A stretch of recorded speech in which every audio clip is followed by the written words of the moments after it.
The exact moment an avoidant realizes you're done trying.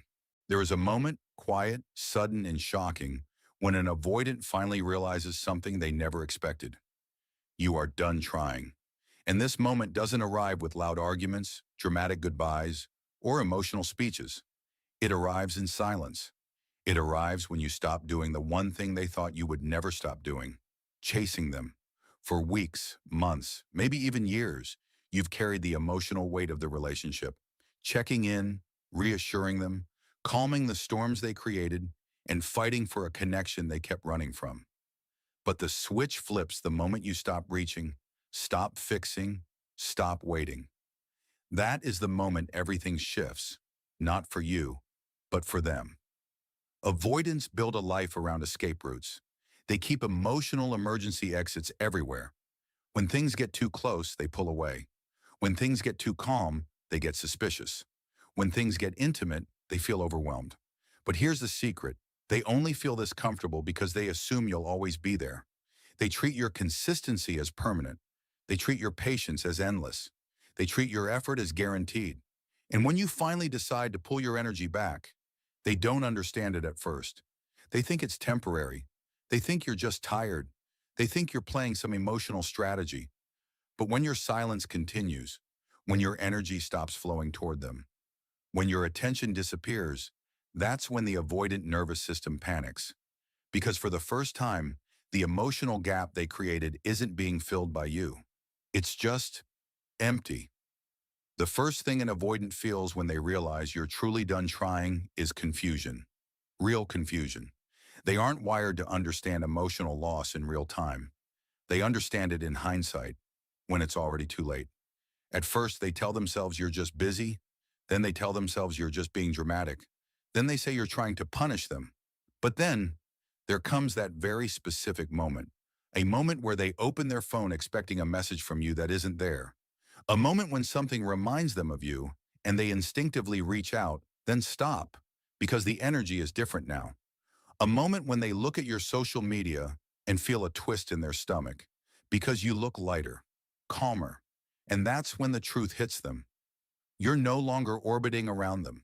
You've stepped out of their emotional gravity. And here's what avoidants never admit. They don't fear closeness as much as they fear losing the person who kept giving them closeness.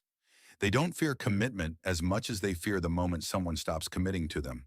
For avoidance, emotional safety came from your effort, from your devotion, from knowing that no matter how distant they became, you would always come back.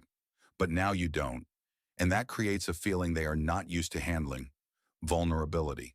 Not the soft, romantic vulnerability you hoped for.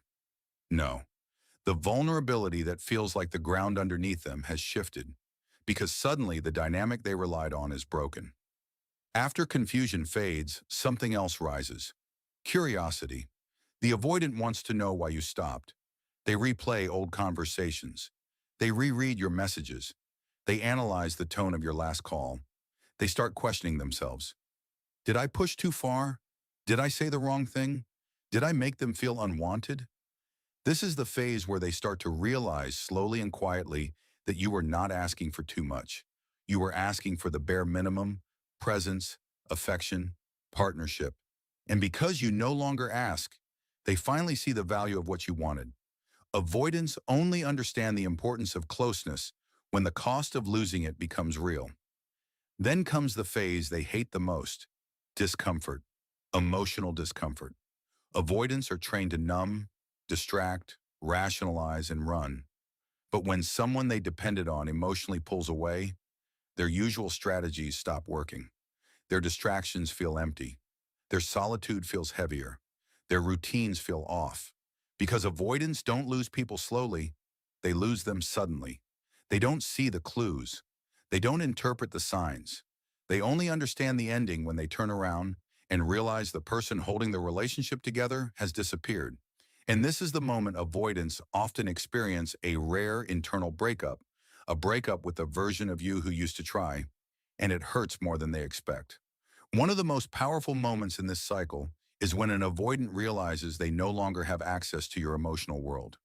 They can't text you to soothe their ego. They can't rely on you to fix their moods.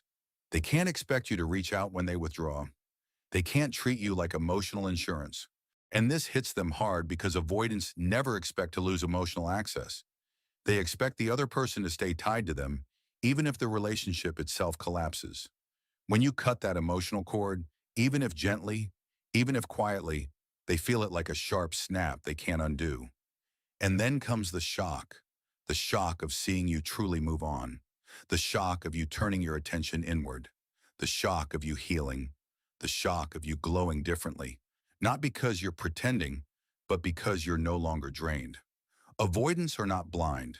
They sense energy more than words. When you stop being emotionally available, your energy shifts, and avoidants feel that shift like a loss of control. They may try to test if you're really gone.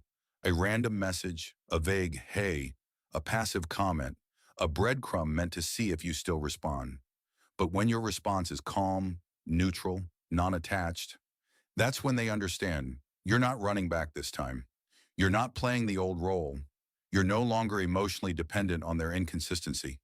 The final stage is realization, a realization that arrives too late, but arrives with full force. Avoidants suddenly understand that you weren't fragile. You were patient. You weren't demanding. You were committed. You weren't clingy. You were trying. And because they kept pulling away, you finally stopped. And now they feel the absence of what they once took for granted. It hits them late, but when it hits deeply. Avoidants don't cry right away. They don't break down instantly. But there's a moment, maybe weeks later, maybe months, when they feel a wave of regret. Not always because they lost you, but because they lost the version of themselves who could have grown with you had they tried. The truth is this: avoidants don't fear love. They fear the responsibility of being loved. And when the person who was willing to love them without conditions finally walks away, they are forced to face something they've been avoiding their entire life: themselves. And that is the moment they realize you were not the problem. You were the mirror. You showed them what connection could feel like. You showed them what safety could look like. And when you left, that mirror disappeared. Suddenly, they see their own patterns more clearly, and it scares them. But here's the part you need to hear. When an avoidant realizes you are done trying, it is not your loss, it is their awakening. You didn't walk away because you stopped caring. You walked away because you finally learned to care for yourself. Your silence is not punishment, it is protection. Your absence is not revenge, it is healing. And what the avoidant sees in that moment is not abandonment, it is strength. Because you did what they never had the courage to do. Choose yourself. In the end, the moment an avoidant realizes you're done trying is the moment they finally feel what you felt all along: the longing, the confusion, the fear, the regret. But by then, you're different, stronger, wiser, and no longer willing to shrink yourself for someone who wasn't ready to grow. That's the power of walking away, not to hurt them, but to save yourself. And that is the moment everything changes. Hey guys, if you find this enigmatic video useful, then please join my community and share your favorite posts. Thank you.